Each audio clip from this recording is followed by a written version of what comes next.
அஸ்ஸலாமு அலைக்கும். அதாவது இப்போ சொல்லக்கூடிய வாழ்க்கை வரலாறு ஆதம் அலைஹிஸ்ஸலாம். ஆதம் அலைஹிஸ்ஸலாம் நம்ம தகப்பனார். அவங்களுடைய வாழ்க்கை வரலாறு பற்றி கொஞ்சம் தெரிஞ்ச வரைக்கும் பேச போகிறோம். அதான் ஆதம் அலைஹிஸ்ஸலாத்தை அல்லாஹ் தஆலா படைக்கிறதுக்கு முன்னாடி வானவர்கள் இருக்காங்க இங்கே வானத்தில்.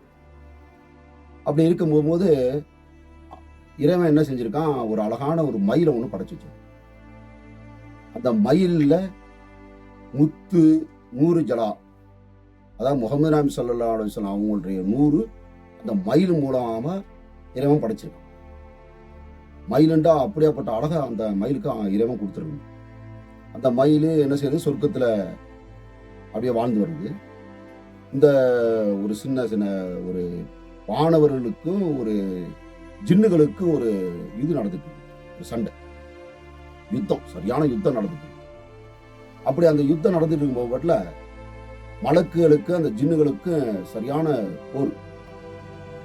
அப்படி நடந்துட்டு இருக்கும்போது ஒரு சின்ன குழந்தை இருக்கும்போது இறைவன் சொல்றான், அந்த மலக்குகள்கிட்ட சொல்றான், அந்த அந்த குழந்தைய நீங்க வெட்டிடுங்க அப்படின்னு. மலக்குகளுக்கு வெட்டுறதுக்கு மனசு வர மாட்டேன். பார்த்தா அந்த அழகோடு ஒழுகோடு அந்த குழந்தைய பார்த்தோன்னே வெட்டுறதுக்கு மனசு வர மாட்டேன். அப்ப என்ன செஞ்சுறாங்க, ஆனா இறைவன் என்ன சொல்லிடுறான், அதை வெட்டிடுங்க. ஆனா மலக்குகளுக்கு மனசு வராம அந்த குழந்தைய என்ன செய்யறாங்க, சொர்க்கத்துக்கே கொண்டு போறாங்க. இறைவன் ஒரு அதிசயத்தை பாருங்க. அந்த குழந்தை மலக்குகள் கையாலே வளர்க்கப்படும். மலக்குகள் கையாலே வளர்ந்து மலக்குகள் கையாலேயே என்ன செய்யறாங்க, சொர்க்கத்துல வளர்த்துக்கிட்ட வர்றாங்க. அப்ப அந்த குழந்தை பாருங்க, இறைவனுக்கு அவ்வளவு நெருக்கடியா, அதாவது ரொம்பவும் நேசமாக இறைவனை வணங்கிட்டு இருக்குது. அந்த குழந்தை பல லட்ச வருஷமாக ஆகுது.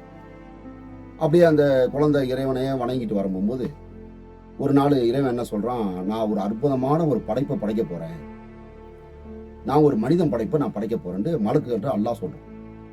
அப்ப மலக்குகள் என்ன சொல்றாங்க, யா அல்லாஹ், நான் உன்னே எந்த நேரமும் நாங்களே வணங்கிட்டு இருக்கோமே, இதை போதாதா, மனிதனை ஏன் படைக்க போறா? மனிதன் ஒத்த சண்டை பிடிச்சிருவாங்க, ரத்த வெள்ளத்துல பெரிதாங்க, அப்படியேப்பட்ட மனிதனை ஏன் படைக்கிறா?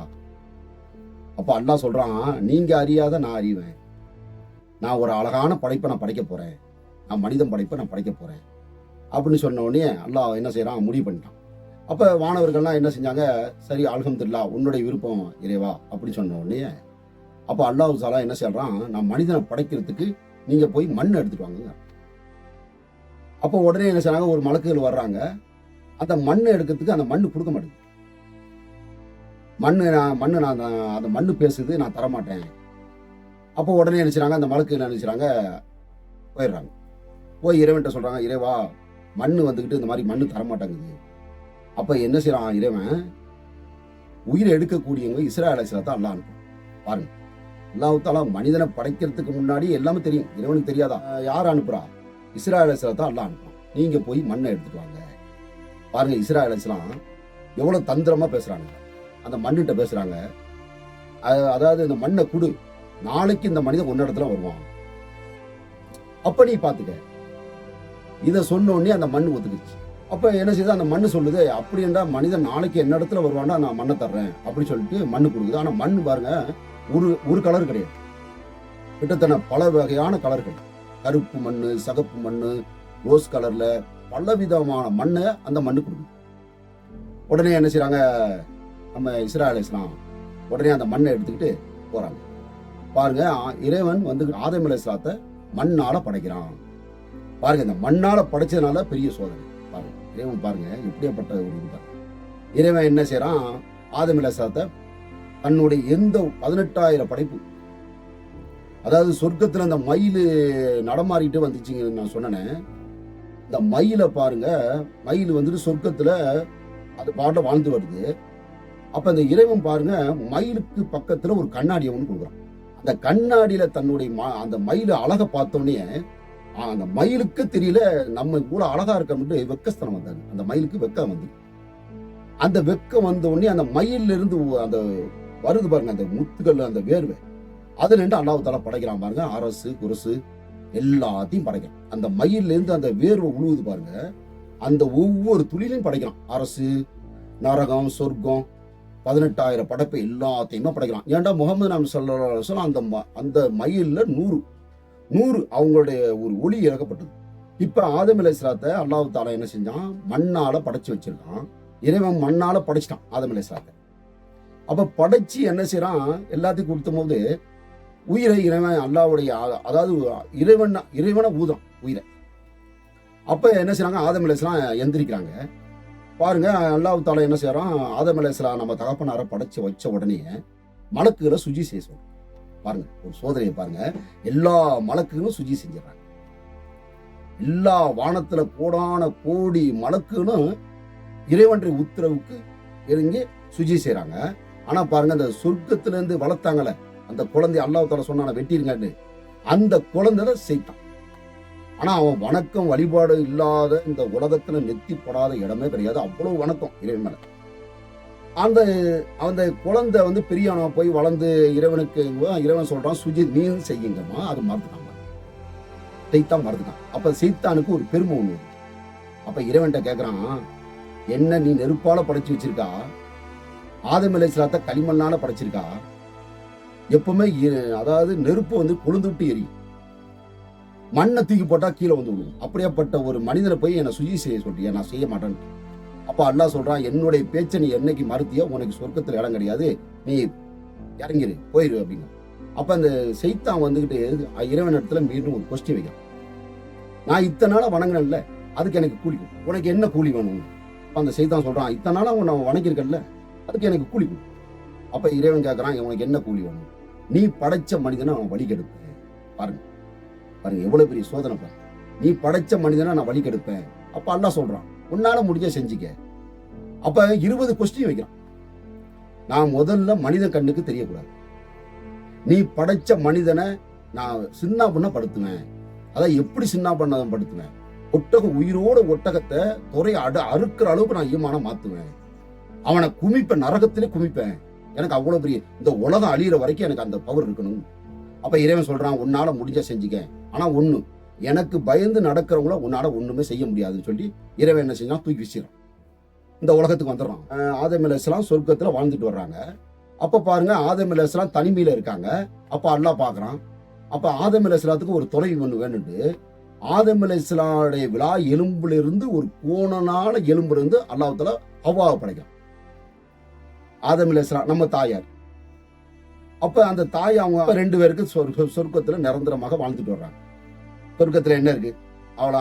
சொர்க்கம்டா என்ன? இந்த உலகத்தை விட 1000 மடங்கு பெருசு சொல்லு.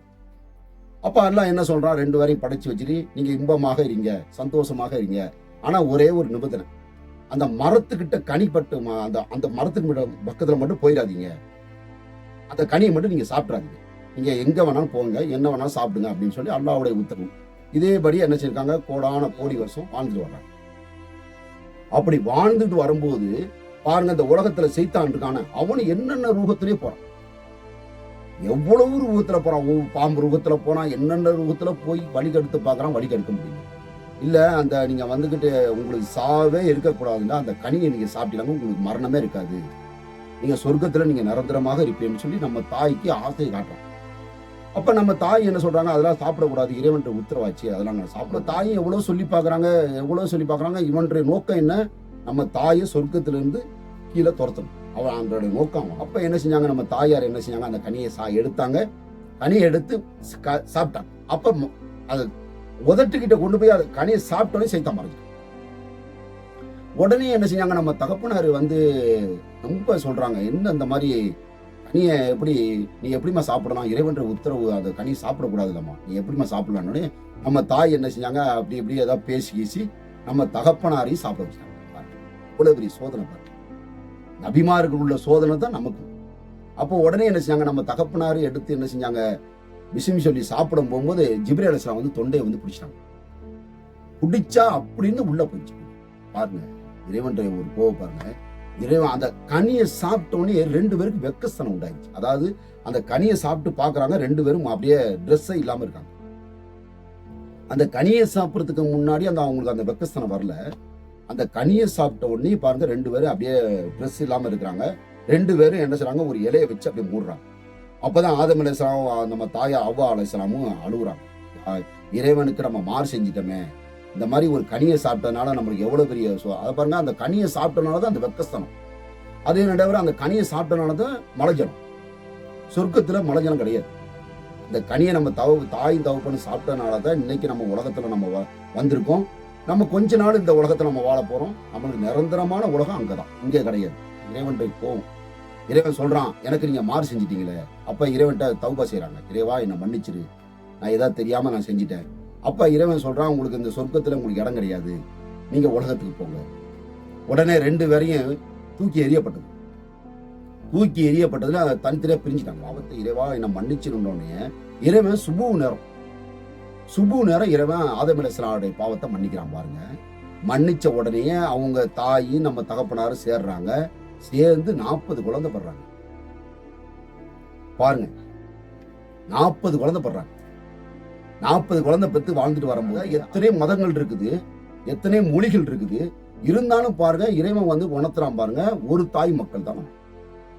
சில பேர்லாம் சொல்றாங்க குரங்குல இருந்து வந்தான் மனுஷன், அதெல்லாம் தப்பு. இதெல்லாம் நம்ம தாய் தகப்ப 40 குழந்தை பெற்றாங்க, அதுல இருந்து வந்ததுதான் அந்த சந்ததிகள். அவங்க 40 குழந்தை பெற்றாங்க, அதுல இருந்து வந்தது சந்ததிகள் தான். வேற யாரும் இது இல்லை, எல்லாம் ஒரே தாய் மக்கள் தான். பாருங்க எப்படி வாழ்ந்திருக்காங்க. ஆதம் அலைஹிஸ்ஸலாமுடைய வாழ்க்கை வரலாறு இன்னும் நீண்ட வரலாறு. நான் உங்களுக்கு ஒரு ஷார்ட்டாக என்னால தெரிஞ்ச வரைக்கும் நான் இந்த ஒரு ஹதீஸை நான் போட்டிருக்கேன். நம்ம தகப்பனாரு அப்படி வாழ்ந்திருக்காங்க. அஸ்ஸலாமு அலைக்கும். துஆ செய்யுங்க.